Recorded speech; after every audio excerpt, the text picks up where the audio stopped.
Jeff Spencer, you were saying something a few minutes ago about pipe. You want to elaborate on that?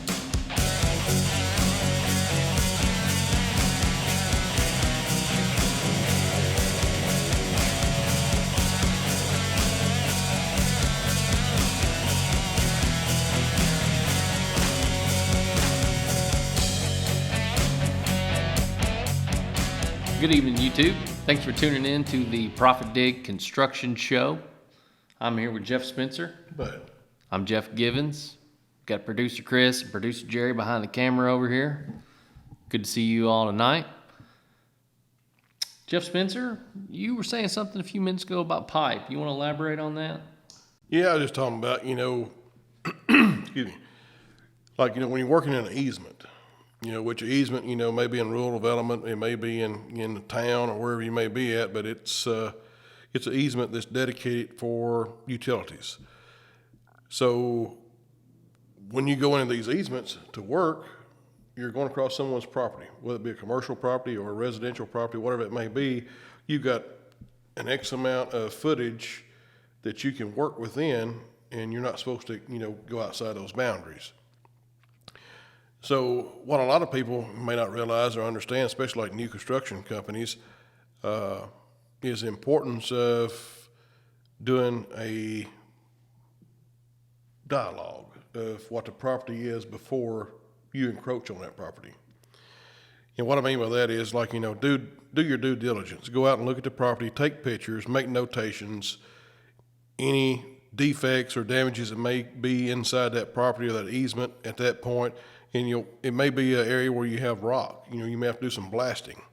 You want to do a survey. Go in and look at the houses, look for structural cracks or any kind of issues, or just say it's a brick home, brick building.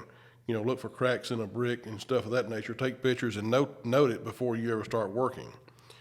And also another thing is, like, whenever you are finished with a project, you want to be able to go back and look what that property looked like prior to your presence. And you want to be sure and restore it to equal value or better value than what it was before you came in there.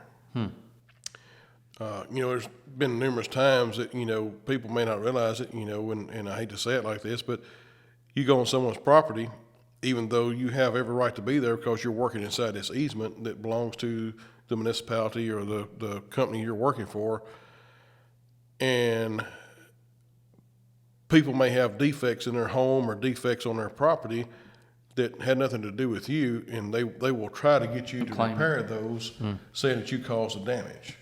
But if you've got backup pictures, and make sure when you do take pictures, make sure they're date and time stamped, to show that it was prior to you being there. Is there any benefit then when you get the easement that you have taken like these pictures or documentation at the time that you get the easement signed, and the other party agrees to it, or Well, a lot of do you times think they won't let you on the property until you get the easement? Most of the time, the easement has already been acquired. Ah, okay. Yeah, usually, the municipality or their lawyers or whoever, whatever it may be, the one that you're doing the service for, they have to acquire the easement. And it may be a pre-existing easement. Maybe you're going in and updating, an existing utility that's there. But yeah, the easements are always acquired prior to the contractor coming on site. So, that's something the contractor shouldn't really have to worry about. But you do your due diligence to document the situation as you found it. Yes. And like I said again, it's an insurance policy for you to protect you from having to do work on property, damages that was not caused by you, that were pre-existing, and also it gives the property owner the value or access to say, my property was like this. And you go back and look, and they may be right. Maybe you did not get it put back exactly like it was before. So, you want to try to make it look like it was prior. And of course, if you go in and maybe it's someone's field and they've got, standing trees, you have to clear those trees out to make the easement to get through there, to do your work. You're not going to be able to go back and put those trees back, mature trees, that's just part of it. But you want to make it look as presentable as possible when you get done, to where their property owner is going to be happy with it. Yeah. So, and that's another thing, in the bidding process, you need to make sure that you cover all that, your restoration and putting things back like it was. Maybe if someone's yard has shrubs and trees, flowers, you want to try to put back the same species, roughly the same size. And it may be a situation, if it's the right time of year, you can actually transplant, remove their plants and store them somewhere and then put them back. As long as you water them and take care of them and fertilize them, keep them in good health, while they're in storage, and put them back, to the way it was before you came through. So when you talk about restoration, how do you go about determining what restoration means? Is that just something you have to work out with the property owner? Well, no, I mean, it's like you are obligated to, in your contract with the entity you're working for, to restore these properties, and that's the way it reads in most contracts, to equal or better value than when you came onto their property. Mm-hmm.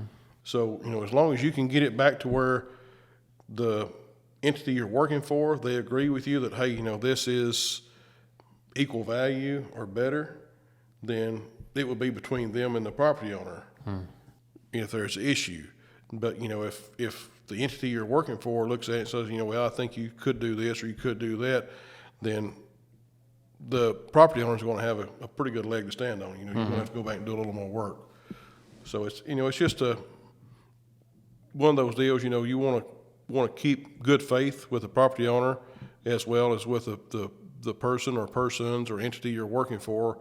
You want them to say, well, next time we see Joe Blow bid on this project or another project, we know he's going to do quality work and he's going to put things back like they're supposed to be.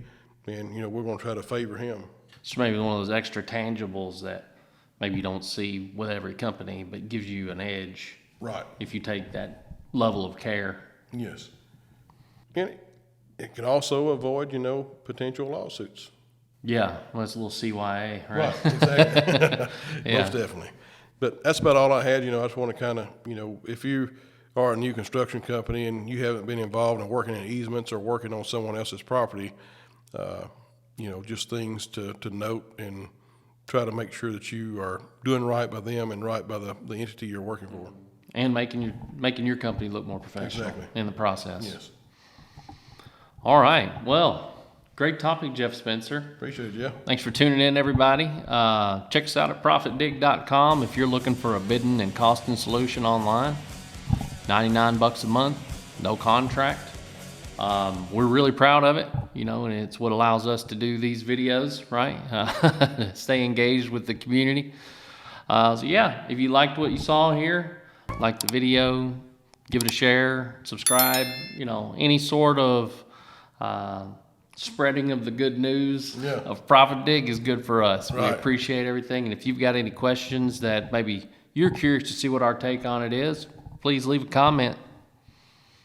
All right, man. All right. Appreciate it, Jeff. Yeah. Thank you, guys. Thank you. Bye.